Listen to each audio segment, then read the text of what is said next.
Bonjour et bienvenue, voici notre tour d'horizon économique, géopolitique, sanitaire et boursier. Nous sommes le lundi 11 avril et pour comprendre comment tourne la planète finance, c'est sur la bourse au quotidien et nulle part ailleurs et l'épisode du jour s'intitulera « J'aime bien quand un plan se déroule sans accroc ».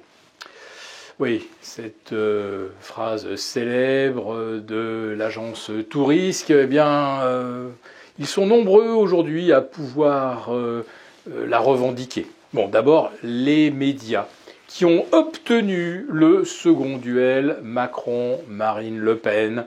Voilà, ça faisait 4 ans qu'on nous y préparait. Et immanquablement, alors que les partis traditionnels, PS, Républicains, le centre, tout ça a disparu, volatilisé, désintégré, un PS à moins de 2%, des républicains ex-sarkozystes, ex-juppéistes à moins de 5%.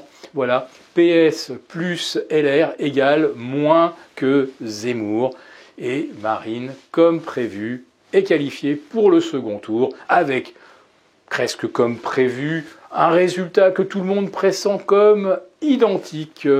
Monsieur Macron réélu face à une candidate que l'on renverra à ses accointances avec Vladimir Poutine. Voilà. Donc pour les marchés aussi, le plan se déroule sans accroc. Leur champion est au rendez-vous du second tour et il sera probablement également réélu exactement par les mêmes mécanismes qu'en 2017. Voilà, le plan va se dérouler sans accroc. Il y a une autre entité aussi qui peut se frotter les mains en se disant que là aussi, le plan se déroule sans accroc, ce sont les banques centrales. Elles ont annoncé des hausses de taux, puis ensuite la réduction de leur bilan. Et les marchés ne s'effondrent toujours pas. Je parle des marchés d'actions. Parce que l'obligataire, lui, eh bien, il connaît sa pire correction depuis 1994.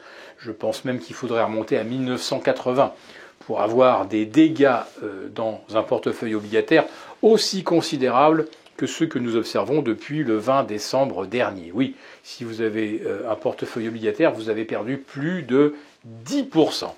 Alors, ce n'est pas compensé par les actions et encore moins par le rendement. Et on nous explique que si les banques centrales réduisent la taille de leur bilan, eh bien, ça va continuer. Et un exemple récent, 2018, nous démontre qu'effectivement, il y a tout à craindre d'une réduction du bilan de la Fed. Parce que quand les marchés ont commencé à plonger, je crois qu'ils avaient perdu 20% de fin août 2018 à fin décembre de la même année, tant que la Fed avait monté ses taux, tout s'était bien passé. Et c'est lorsqu'elle a commencé à revendre une partie de ses actifs, achetés dans le cadre de ses quantitative easing, c'est là évidemment que ça a coincé. Et là, malgré les annonces, les marchés ne bougent toujours pas. Alors, est-ce qu'ils sont devenus 100% mécanistes ? C'est-à-dire que vous pouvez leur dire on va couper le robinet, mais tant que le robinet est ouvert, les marchés continuent d'évoluer dans une sorte d'euphorie béate et ils ne se sentiront mal que le jour où effectivement on réduira la quantité d'opium monétaire dont ils peuvent disposer. C'est une explication que je ne rejette pas. L'autre explication, à la résilience des actions, vous l'entendez, mais tous les jours maintenant.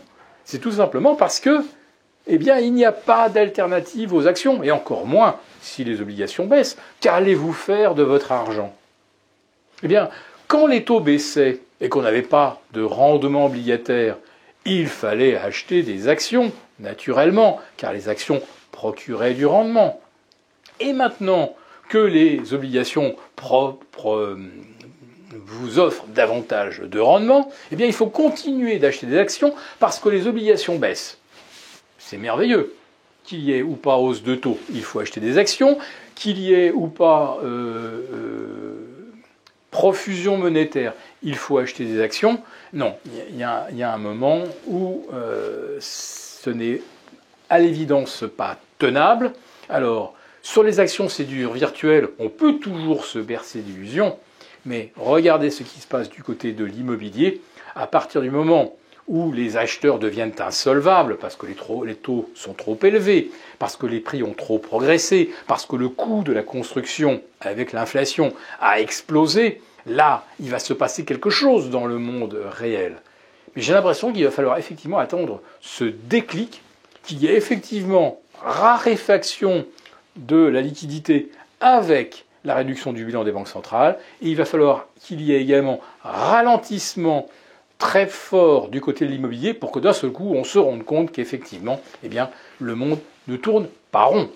Mais pour l'instant, le plan se déroule sans accroc, les banques centrales ne doivent même pas en revenir. Si cette vidéo vous a plu, n'hésitez pas à nous mettre un pouce, on vous retrouve demain pour notre live avec les abonnés des affranchis.